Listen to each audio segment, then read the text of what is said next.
You are sitting in the dark, the glow of the screen illuminating your face, and you feel it, a physical ache in your chest, a tightness in your throat. You are looking at a chart that has gone vertical. You are watching a number get bigger, and you're not inside that number. You're on the outside, looking through the window at the banquet, watching others eat, watching others celebrate, while you stand in the cold, hungry, and alone. This feeling, this sickening mixture of envy, panic, and self-loathing, you call it FOMO. You think it is a modern acronym for a modern problem. You treat it like a joke. Oh, I have FOMO, you laugh. But it is not a joke. It is a biological emergency siren screaming in your brain. It is the primal terror of the runt of the litter who realizes there is no milk left. It is the ancient genetic horror of the animal that arrived too late to the carcass and realizes it will starve while the pack feasts. Your brain does not understand Bitcoin or Nvidia or options. Your brain understands calories. It understands resources. And for millions of years, resources were finite. If your neighbor caught the gazelle, that was one less gazelle for you. If the tribe found a fruit tree and you were sleeping, you didn't just miss a snack, you missed survival. To miss out was to die. To be late was to be extinct. This is why the pain is so visceral. This is why you feel it in your gut. When you see an acid pump without you, your amygdala hijacks your nervous system. It simulates the pain of starvation. It simulates the pain of social expulsion. It tells you that you are losing status, losing power, losing ground. It creates a hallucination where everyone else is becoming a king and you are remaining a peasant. And for a primate, falling down the dominance hierarchy is a fate worse than death. So what do? You try to stop the pain. You try to catch the train that has already left the station. You see the green candle stretching up,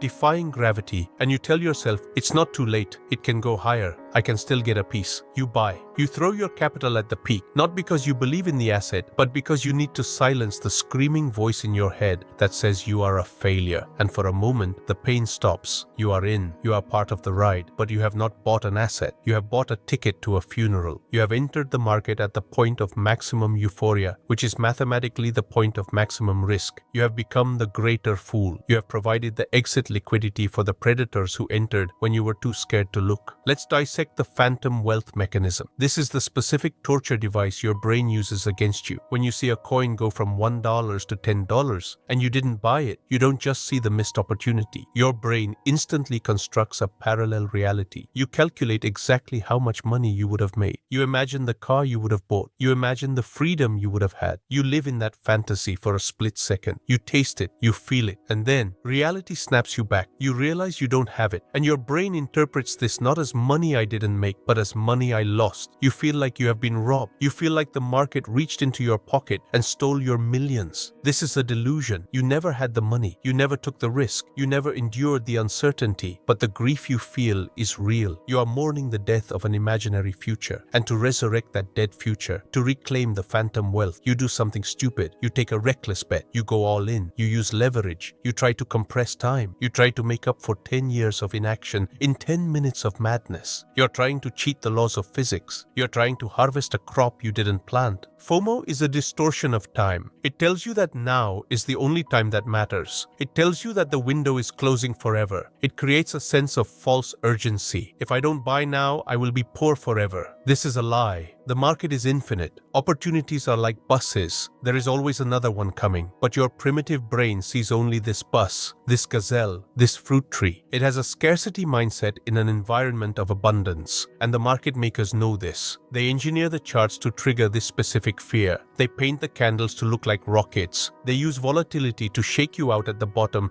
and suck you in at the top. They are fishing, and your emotions are the hook. Look at the technology you use. Social media is the engine of FOMO. It is a machine designed to show you the outliers. You open Twitter and you see a 20-year-old kid who turned $500 into $1 million. You see the screenshots. You see the arrogance. You see the ease. And you look at your own life. You look at your job, you look at your slow, boring savings account, and you feel disgusted. You feel small. Why him and not me, you ask. Is he smarter? No, he's an idiot. I'm smarter. I deserve this. Envy is the fuel of FOMO. Envy is the hatred of another's fortune. It poisons your judgment. It makes you blind to risk. You stop looking at the downside because you are so obsessed with the upside that someone else is getting. You are willing to risk ruin just to catch up to a stranger on the internet who is probably lying to you anyway. You are comparing your chapter 1 to someone else's chapter 20. Or worse, you're comparing your reality to someone else's highlight reel. You do not see their losses. You do not see their anxiety. You do not see the empty soul behind the rented Lamborghini. You only see the signal they want you to see, and you swallow it whole. You are reacting to a signal that is meant to manipulate you. When everyone is posting about their wins, it is not a signal to buy. It is a signal that the top is near. When the taxi driver, the barber, and your grandmother are talking about an asset, the smart money has already left the building. But that is exactly when your FOMO peaks. That is when the social pressure becomes unbearable. The herd instinct we talked about before? FOMO is the whip that drives the herd. It is the fear of being the only one left behind in the burning building of normalcy, while everyone else escapes to the paradise of wealth. But you need to understand the cost of speed. In the market, speed is expensive. If you want to get in fast, you pay a premium. You pay the spread. You pay the slippage. But more importantly, you pay with probability. When you chase a pump, the mathematical probability of a reversal increases with every tick upward. You are buying an asset that is overextended, overheated, and exhausted. You are betting that the hysteria will last just 1 second longer. You are playing musical chairs with grenades, and the music is about to stop. Why can't you wait? Why is patience so painful for you? Because patience requires you to sit with yourself. It requires you to accept your current reality. It requires you to accept that you are exactly where you deserve to be based on your past actions, and that truth hurts. You use FOMO as a drug to escape the present moment. You use the fantasy of the moonshot to numb the pain of your mediocrity. You are not chasing profit. You are running away from yourself. You need to recognize the physical symptoms. When you are about to make a FOMO trade, your breathing changes. It becomes shallow. Your focus narrows. You get tunnel vision. You stop seeing the support levels. You stop seeing the resistance. You only see the green line. You are in a trance, a hypnotic state induced by greed and terror. In this state, you are functionally retarded. Your IQ drops by 30 points. You are incapable of complex planning. You are simply a reaction machine. Stimulus, price up. Response, buy. Stimulus, price down. Response, panic. You are a dog chasing a car. You have no idea what you will do if you catch it, and usually when you catch it, it runs you over. Think about the last time you gave in to FOMO. Remember the trade. Remember the rush of buying, and then remember the agonizing slow bleed that followed. Remember watching the price stall, then drift lower, then crash. Remember the bargaining phase. It will come back. It has to come back. Remember the despair when you finally sold at a loss, just to stop the pain. Did you learn? No, you did it again and again. Because the memory of the pain fades, but the biological drive to get the fruit remains. You are fighting millions of years of evolution with a brain that is tired, distracted, and overstimulated. You are bringing a knife to a nuclear war. To defeat FOMO, you must first admit that it is not a bad habit. It is a biological defect in the context of the modern market. You are broken. Your instincts are wrong. Your gut feeling is a lie. Every time you feel the urge to hurry, you must interpret it as a danger signal. In the market, urgency is almost always a sign of a trap. Real opportunities build slowly. Accumulation takes months. Trends take years. The explosion you see is just the final act of a play that has been running for a long time. If you're hearing about it now, the show is over. The actors are bowing, and you are buying a ticket to an empty theater. But you don't want to hear this. You want me to tell you how to catch the next 100x. You want the secret to timing the market. The secret is that you don't. The secret is that you wait until the market comes to you. But you are too hungry to wait. You are starving for validation. Now let's talk about the poison you drink every day. Comparison. You are not trading the market. You are trading against a ghost. You are trading against an imaginary version of yourself who bought Bitcoin in 2011. You are trading against the 19-year-old on TikTok who claims to have made 6 figures last month. You are trading against your friend who got lucky on a meme coin. This is the relative deprivation trap. You could be making solid progress, 10% a year, 20% a year. But because you see someone else making 1000%, you feel like a failure. You feel like you are standing still. And in your desperation to catch up, you abandon the strategy that was working and adopt a strategy that is guaranteed to fail. You abandon the slow, boring compound interest for the lottery ticket. You stop climbing the mountain and try to jump to the peak. And what happens when you jump on a mountain? You fall. You break your legs. And while you are crawling in the mud, trying to heal, the slow, boring climber passes you by. You are playing a status game, not a wealth game. Status is zero-sum. For you to be high status, someone else must be low status. Wealth is positive sum. You You can get rich without making anyone else poor. But FOMO blinds you to this. FOMO tells you that if he wins, you lose. It triggers the primate aggression response. You want to beat him. You want to prove that you are the alpha. But the market is not a dominance hierarchy. The market is a cold, unfeeling mechanism. It does not care about your status. It does not care if you look cool. It will bankrupt the alpha and the beta alike if they manage risk poorly. Let's dissect the time distortion. FOMO lies to you about time. It tells you that the opportunity is singular and fleeting. This is the last train. This is a once-in-a-lifetime chance. History laughs at this. Look at the charts. Look at 1929, 1987, 2000, 2008, 2020. Every single time the crowd screamed, "It's over!" or "This is the only chance." And every single time the market cycled. New opportunities emerged, new sectors, new technologies. You are acting like the world ends on Friday. You are trading with the urgency of a man with a terminal illness. Why? Because you lack perspective. You are zoomed in on the 1-minute candle. You are watching the noise. When you zoom out to the weekly chart, the monthly chart, the panic disappears. The vertical line that terrifies you becomes just a blip in a larger trend. But you don't zoom out. You live in the microscopic volatility because that's where the dopamine is. That's where the action is. You are addicted to the noise because silence forces you to think, and in this noise, you lose your ability to value things. Price is what you pay. Value is what you get. When you have FOMO, you stop looking at value. You stop asking, is this company worth $1 billion? You only ask, will the price be higher in 10 minutes? You become a speculator in the worst sense of the word. You are betting on the psychology of other idiots. You are hoping that a greater fool will come along and pay more for your overpriced bag of air. And for a while, it works. In a bubble, everyone looks like a genius, but eventually you run out of fools. And when the music stops, you are the one holding the bag. You need to understand the concept of opportunity cost properly. You think the cost of missing the trade is the millions you could have made, but the real opportunity cost is the capital you lose when you chase. It is the mental energy you waste. It is the time you spend staring at a screen instead of building a skill, building a business, or building a relationship. You are paying for your FOMO with your life, literally. The hours of stress, the cortisol eating your stomach lining, the sleepless nights, that is the price. Is the potential gain worth your health? Is it worth your sanity? Most of you are trying to solve a spiritual problem with financial tools. You feel empty, you feel insignificant. You think that if you just catch this one pump, if you just get that life-changing money, you will finally feel whole, you will finally matter.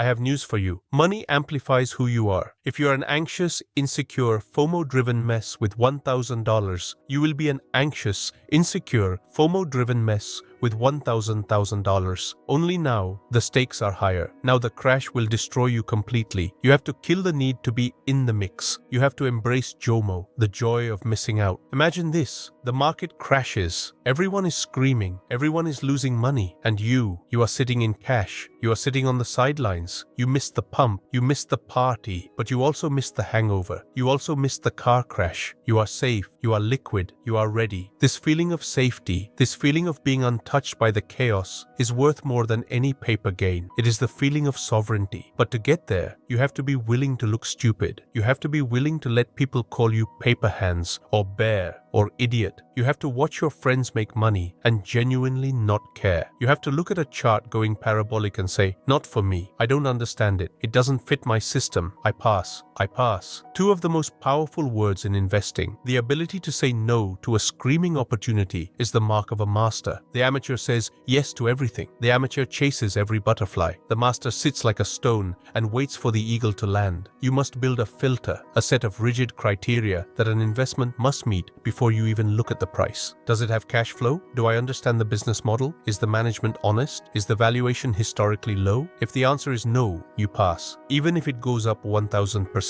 Even if Elon Musk tweets about it. Even if the Pope buys it, you pass. Because it is outside your circle of competence. It is outside your system. If you violate your system to chase a profit, you have already lost. You have lost your discipline. And without discipline, the money you make is just a loan from the market. The market will come to collect it with interest. You think you are missing out on the new paradigm. Every cycle they say it. The old rules don't apply. Valuation doesn't matter. It's a new economy. It is always a lie. Gravity always wins. Mean reversion always happens. Trees do not grow to the sky. When you feel FOMO, you are betting against gravity. You are betting that this time is different. It is never different. Human psychology does not change. Greed does not change. Fear does not change. The cycle of boom and bust is as natural as the tides. You are standing on the beach, watching the tide go out, exposing all the treasures, and you are terrified that the ocean is disappearing forever. So you run out to grab the shells, and then the tsunami comes. You need to learn to wait for the tide. You need to learn to respect the rhythm. You cannot force the ocean. You cannot force the market to give you money. You can only position yourself and wait. Waiting is an active state. Waiting is not sleeping. Waiting is stalking. The sniper waits for days for one shot. Is he missing out on all the other shots he could take? Is he missing out on shooting squirrels and birds? No. He is waiting for the target that matters. You are shooting at squirrels with a machine gun. You are making noise. You are wasting ammo. And when the big game walks by, your gun is empty. FOMO is the fear of irrelevance. You think if you aren't trading, you don't exist. You think if you aren't in the game, you are a nobody. This is your ego talking. Kill your ego. You are a nobody. The market doesn't know your name. It doesn't care about your dreams. It will crush you without blinking. The only way to survive is to be small, quiet, and deadly efficient. To strike only when the odds are overwhelmingly in your favor. And 99% of the time, the odds are not in your favor. 99% of the time, the smart play is to do absolutely nothing. Can you do nothing? Can you sit on your hands for a month? For a year? If the answer is no, you are not an investor. You are an entertainment junkie paying expensive tuition to the school of hard knocks. So how do we kill this beast? How do we surgically remove FOMO from your operating system? You cannot rely on willpower. Willpower is a muscle and it gets tired. In the heat of the moment, when the candle is green and the crowd is screaming, your willpower will fail. You need a mechanism. You need a kill switch. Here is the protocol. It is simple, it is boring, and it is 100% effective if you have the spine to follow it. Protocol 1. The 24-hour biological reset. This is non-negotiable. If you feel a sudden, urgent urge to buy an asset, especially one that is already moving up, you are strictly forbidden from touching the button for 24 hours. Why 24 hours? Because that is how long it takes for the acute dopamine and cortisol spike to subside. You are legally intoxicated by your own hormones. You wouldn't drive drunk. Why do you trade drunk? During these 24 hours, the price might go up. It might double, and you will sit on your hands and watch it. You will let it burn. You will feel the pain of missing out, and you will embrace it. You will say, I'm paying this potential profit as a fee for my sanity. Most of the time, in those 24 hours, the mania will fade. You will wake up the next morning, look at the chart with a cold, sober brain, and realize it was a trap. You will see the bearish divergence. You will see the overbought RSI. You will see what the predator sees. You have saved your capital by doing nothing. Protocol 2. The write it down rule. You are not allowed to enter a trade until you have written down on physical paper 3 reasons why you are buying. And here is the catch. You are not allowed to mention price action, hype, or news. You cannot write it's going up. You cannot write Elon tweeted. You cannot write it's the future. You must write about the fundamentals. You must write about the invalidation point. I am buying because the risk reward is 1.3. My stop loss is at X. My target is at Y. The structural trend is bullish. If you cannot articulate the trade without sounding like a fanboy, you are not trading. You are joining a cult. Put the pen down, close the laptop, walk away. Protocol 3. The pre-mortem visualization. Before you click buy, I want you to close your eyes. I want you to visualize the worst case scenario. Imagine the moment you buy, the price crashes 50%. Imagine the red candle. Imagine the money vanishing from your account. How do you feel? Do you feel panic? Do you feel like your life is over? Do you feel like vomiting? If the answer is yes, your position size is too big or your conviction is too weak. You are trading with money you cannot afford to lose. You are trading with your rent, your food, your dignity. You must only enter a trade if you can visualize the loss and feel nothing. If I lose this, I'm fine. It is the cost of doing business. That is the mindset of the professional. The amateur focuses on the win. The professional focuses on the risk. The amateur fantasizes about the Lamborghini. The professional checks the brakes. Protocol 4. Define enough. FOMO is driven by the belief that you need more, but more than what? You have no finish line. You are running a race that never ends. And because it never ends, you can never win. You need to define your enough. What is the number? What is the goal? Is it freedom? Is it a house? Is it a specific monthly income? Once you have a target, you stop chasing every shiny object. You only take the trades that move you toward the target with the lowest possible risk. You stop trying to hit a home run every time. You start playing for base hits. When you know what you are fighting for, you stop fighting for everything. You stop caring about what the neighbor is doing. You stop caring about the 19-year-old crypto millionaire. He's playing his game. You are playing yours. His game is casino. Your game is fortress. Let him win his lottery. He will lose it all next year anyway. Easy come, easy go. That is the law of the universe. Money that comes fast leaves fast. Money that is built slowly, brick by brick, stays. It has roots. You are building a fortress. A fortress is not built in a day. It is built by laying one stone at a time, checking the mortar, ensuring the foundation is solid. It is boring work. It is back-breaking work. But when the storm comes, and the storm always comes, the fortress stands. The hut built of straw and FOMO is blown away. So look at the chart one last time. That green candle, that vertical line, that is not an opportunity. That is a siren song. It is calling you to crash your ship against the rocks. Do not listen. Tie yourself to the mast of your discipline. Let the others sail into the rocks. Let them drown in their own greed. You will watch from the shore. You will survive. You will keep your capital. And when the wreckage washes up on the beach, when the prices crash and the blood is in the water, then and only then will you walk out calmly, slowly, and you will pick up the gold that they drop. This is the way of the primal code. We do not chase, we ambush. We do not gamble, we execute. We do not fear missing out. We fear being stupid. The market will be there tomorrow. The market will be there in 10 years. The only question is, will you? If you continue to follow your FOMO, the answer is no. You will be wiped out. You will be a statistic, a cautionary tale. Stop running. Stand still. Breathe. Let the world spin. Let the herd run. You are the stone in the river. The water flows around you, but you do not move until you decide to move. Make your choice. The casino or the fortress? The victim or the architect? The prey or the predator?